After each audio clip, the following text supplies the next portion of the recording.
Always remember, your focus determines your reality. Hello there, and welcome to Tales from Peridia. It has been a little bit, not really. We had the interview with JT and Skywalker Academy; those dropped. Now we are reviewing the first three Alien movies, and I was gonna film this on the Canon camera, but I didn't charge the battery, and I'm lazy, and it's charging now, but I'm impatient.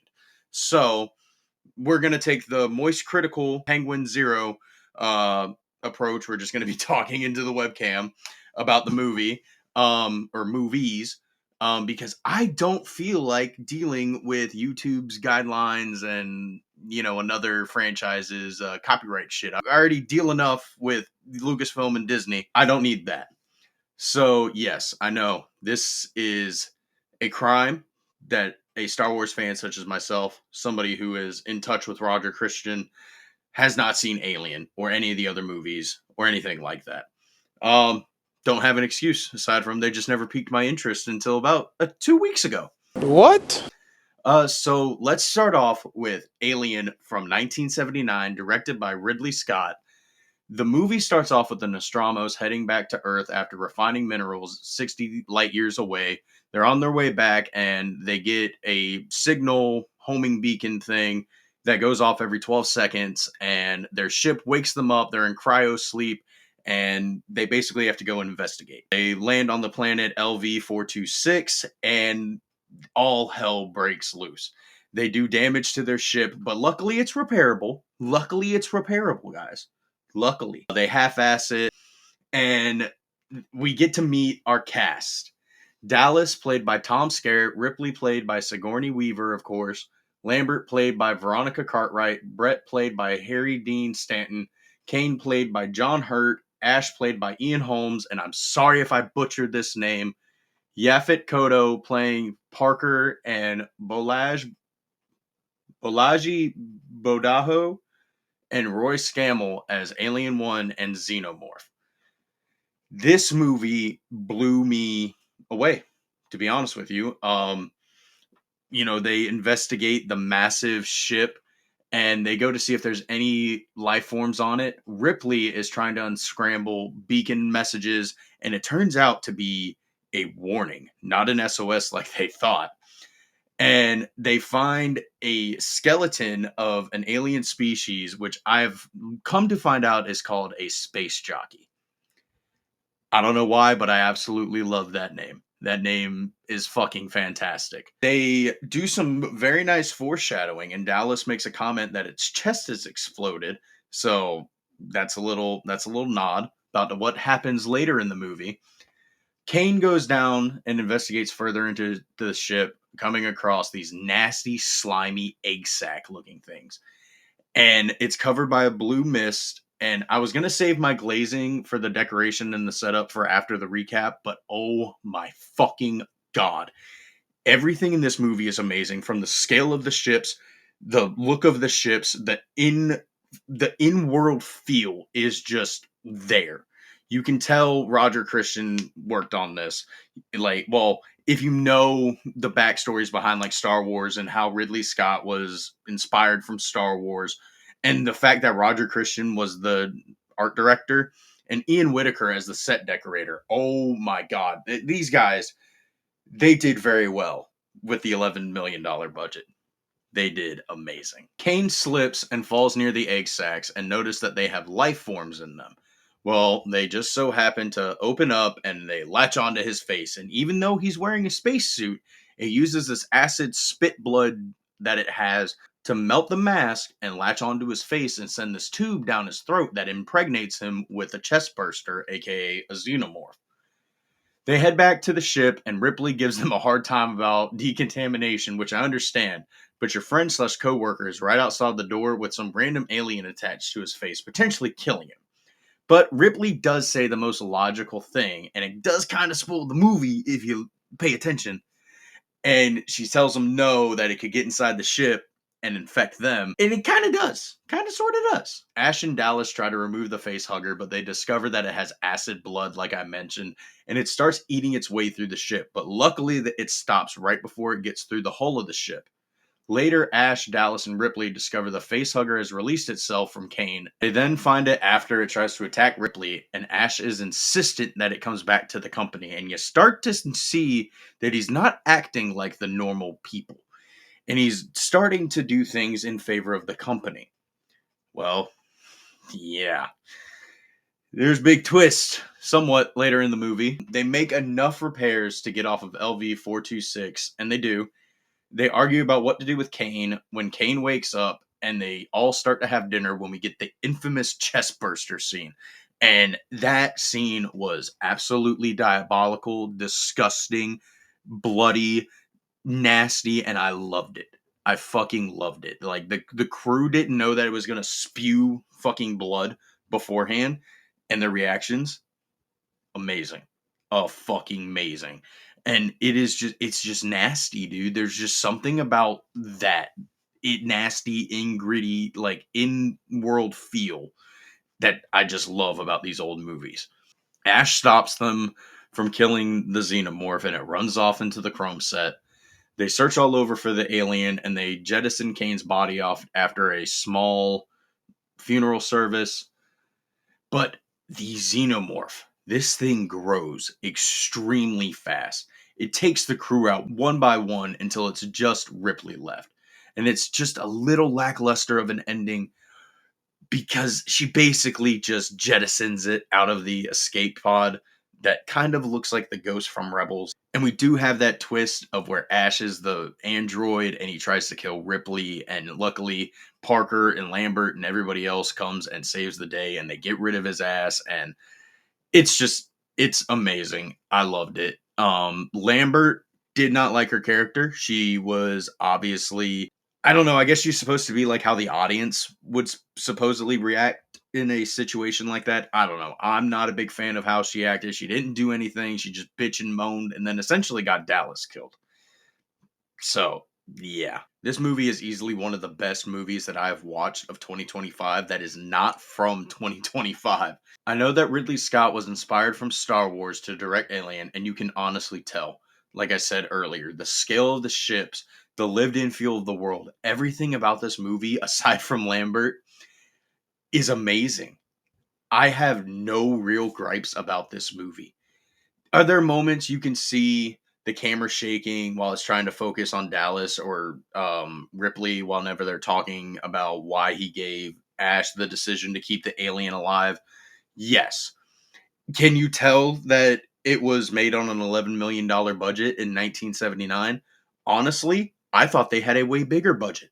I thought that they were at least in like the $20 million. I know that's kind of stretching it for that, like that time period probably, but I genuinely thought from the looks of everything from the xenomorph to the face hugger to the fucking chest burster, everything, the ships, like I said, everything in this movie looked fucking amazing. The suspense hooked me in. I was invested within every character except for Lambert, and everybody had great chemistry on screen. And I think you need to not be like me and watch this movie sooner than later. Easily 10 out of 10. Now we move on to the sequel, Aliens, directed by James Cameron. The movie picks up after the events of the first one, and Ripley is in the Nostramos escape pod shuttle thing and in cryosleep when she is rescued by some salvagers. She's brought back to the medical center where she wakes up and meets Carter Burke, played by Paul Reiser, who tells her it's been 57 years since the ending of the first movie, and that she's lucky that they picked her up in general since that she had floated past the core worlds and could have just kept floating forever, which is absolutely terrifying. That thought is absolutely terrifying. And I don't know what I'm scared of more, the ocean or space, because we know more about space than we do our own ocean. You get lost in space, you're fucked. You get lost at sea, somewhat fucked. Could potentially get rescued, but most likely fucked. That's just, I don't even like to think about it. But then she starts freaking out and convulsing and almost has a chest burster scene, but it turns out to all be a nightmare. One of many that Ripley has been having since she was picked up by the Whaling Company. Ripley then explains everything that happened to her crew and ends up sounding crazy explaining what happened to them and what did it. They close her case, and the dude in charge tells Ripley that LV 426 has had terraformer colonists on that planet for 20 years and that they have never mentioned anything harmful there. Until they lose contact with the colony. And then Burke and Lieutenant Gorman come and recruit Ripley after very much persuasion that she also has a nightmare, and then she wants confirmation that they're there to kill it, not to bring it back. She gets that promise from Burke. Spoiler alert, they're not there to fucking kill it and wipe it out. They are there to bring it back, unfortunately. This movie is very different from the original Alien movie, which that one is clearly a horror movie, and James Cameron, me and a bunch of other reviewers will say that this is clearly a war movie made in space. And you can tell. I mean, they got the Marines in, they go in guns blazing, it's aliens versus Marines. Is it a fun time? Yes. But let's get back to the recap. They wake up and we get the knife game scene with Bishop and Hudson, and Burke notices that he nicked himself. And we find out with Ripley that he's an android. And she has a very reasonable crash out considering Ash did her dirty and tried to kill her in the first one. But Bishop has a inhibitor chip that does not allow him to harm humans and is nice to Ripley, but she just smacks the cornbread that he has out of his hand. And I kind of feel bad for Bishop. He's just trying to help out, but at the same time, I understand where Ripley is coming from. We get a mission briefing of why they're there, and we get a first-time reveal of the name of the alien, aka the Xenomorph. And it's really cool, and it expands on the world building since the last movie. They literally just called it an alien. I'll see myself out. We then see the company has already started working on face huggers as they are held in these weird containers, and we also meet Newt, probably the best child actor since Jake Lloyd for me. And it's kind of weird for me to say because she doesn't really talk, but when she does, she's so cute and adorable, and she honestly steals the show for me. We then see Hicks give Ripley a wrist locator, and we definitely get some vibes that Ripley and Hicks want to be each other's face huggers, if you know what I mean. The action in this movie finally kicks off with the Marines immediately getting their asses handed to them after investigating this massive hide where the Xenomorphs keep the people that they find alive and host for the face huggers, creating more and more of these creatures. And we get the funniest freak out from Hudson, which I'm going to play the clip, and I hope that it doesn't get fucking... I hope it doesn't get taken down. Well, that's great. That's just fucking great, man. Now what the fuck are we supposed to do? We're some real pretty shit now. Game over, man. It's game over. What the fuck are we gonna do now? What are we gonna do? Oh my god. And of course, amidst the already stressful situation that these guys have gotten themselves into, we get the inevitable company backstab, but it's not by an android this time. It is by Burke. He's a sleazy slime ball that wants to sell the face huggers to the company and wants to have it impregnate Newt or Ripley while he freezes them while they make it past quarantine. Everyone gets picked off one by one until it's Hicks, Ripley, and Newt after one of the most badass fights with Ripley in the loading forklift suit fighting the Queen Xenomorph that lays all of the eggs. And the look of that thing while it's laying the eggs, and then when it breaks free after they've set everything on fire and it's chasing after Ripley and Newt, it's insane. Honestly, probably one of the best endings for a movie that I have seen in a long time. And I'm a massive fan of Star Wars. Also get a fake out betrayal of Bishop, but he ends up showing up with a second shuttle and they leave LV-426 and live happily ever after. I hope nothing happens to Newt and Hicks in the next one.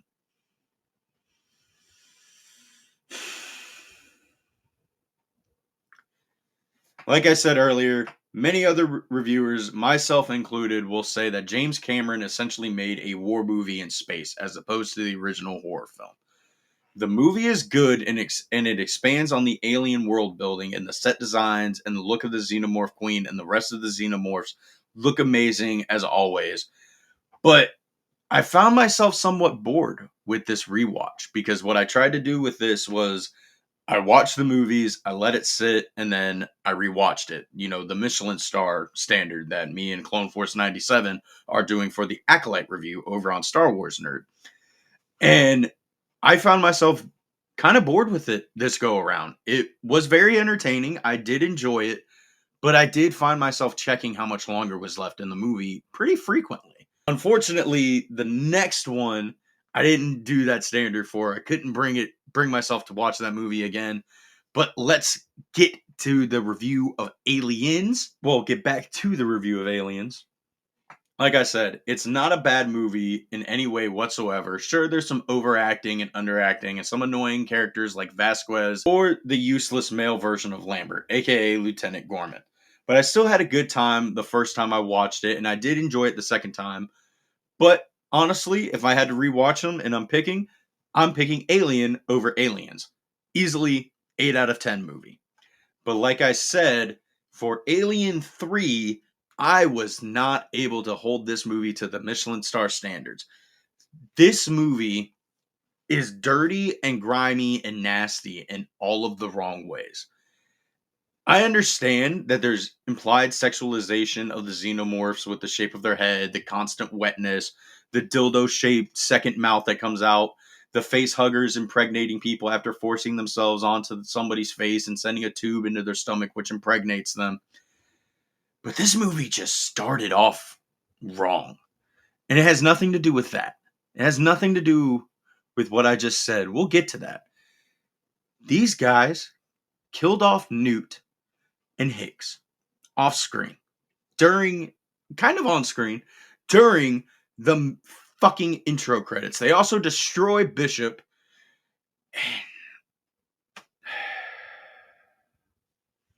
Basically, Ripley crash lands on this prison planet of some of the like worst human beings in the galaxy. Like way worse than Moss Eisley. These guys are the most wretched hive of scum and villainy in the entire galaxy. These guys in this prison have not been around women in God knows how long. And the prison was shut down, but the prisoners and the warden keep it running because they like it there, I guess. They found God. There are these like mystical monks that they like to perceive themselves as, but they're really fucking not. Um yeah, it's just nasty. You can you can see what I'm getting at. I'm talking about, you know, Ripley, a woman, lands on this planet, this prison planet that hasn't been around women in God knows how long. Talking about SA. These vermin haven't been around a woman in God knows how long. And, you know, there's one thing from implying it and straight showing an attempt on Ripley like they did. It made me feel like I needed to go to confession and confess for sins that I never committed. And, you know, yes, there's people in the movie that, you know, they end up saving Ripley from, you know, that attempt. But it's just nasty, man. Like there's just this overlooming feel of just nastiness. And not in the good way, man. But there is some good aspects about this movie. Like we get some massive twists, like the face huggers snuck onto Ripley's ship. And depending on what version you watch, it uses a dog or an ox to become a new xenomorph thing, and we get an evolution, which does expand the universe more and more, which is cool. So we're not just seeing humans. But if you're a dog person like I am, I hate when movies injure or kill dogs. Doesn't matter what genre it is. But we also get a twist later on in the movie because the Wayland Company has been contacted by this prison to rescue her, get her off this planet, and we get to see the human Bishop. He's kind of a sleazebag. He wants to bring Ripley back. I don't really remember what he wants to bring Ripley back for. I'm assuming that they know that this is the other twist. I think they know. If I remember correctly, I think they know that Ripley is pregnant with a chest burster. She got impregnated on her way, like on her way home. The facehugger impregnated her, and she is now hosting a queen xenomorph, and she tries to get the other prisoners to kill her because she can't do it herself. Eventually, she does. But they also realize that the alien won't hurt her because of the alien inside of her, so they kind of want to keep her around. But the whaling company shows up. Like I said, we see the human bishop, and she sacrifices herself. And unfortunately, from what I know about resurrection, depending on what version you see, it kind of gets retconned. Maybe, I don't know. I think there's two versions. One version where Ripley sacrifices herself and doesn't have the chest burster scene, and then there's one that I saw that's on Disney Plus. Everything that I'm reviewing is all on Disney Plus. Um, so Alien 3, I don't know if this is like David, what's his name? I don't know if this is David Fincher's assembly cut or if this is I don't know. I've never seen these movies, so I guess I'll do a comparison video eventually. Um but there's two different versions that I know of, one with the chest burster scene, the one that I saw, and one where she doesn't have one. So yeah, that's the first three Alien movies. Overall, this trilogy of movies started off great, but by the end of the third movie, I really couldn't bring myself to rewatch the third film. I really couldn't. And it's a touchy thing because on one hand, there's really cool things that I like about the third movie. Like Ripley being pregnant with the fucking alien, the xenomorphs using animals now to, mutate and evolve. We got different things. Like there's a whole male prison planet. I don't like how they went about it and how they like. I don't like that nasty, dirty feeling that I had after watching the movie. But you know, the rest of this movie, it can just burn in hell for all I give a fuck. The third movie also just had the worst effects for the xenomorph. Like it just looks terrible, except for that one iconic scene where the xenomorph is like right up on Ripley's face. I gotta give it somewhat of a pass for, they were using CGI and it was not developed into what we know now because this came out before The Phantom Menace when George Lucas really, really improved CGI. So 3 out of 10 for the fucking Alien 3. Honestly, I'm going to go even lower. I'm going 2 out of 10. That movie was fucking dog shit. That movie was terrible. Yeah. Stay tuned for the rest of the Alien movie reviews. And I don't know a good Alien themed outro, so may the Force be with you always. Peace.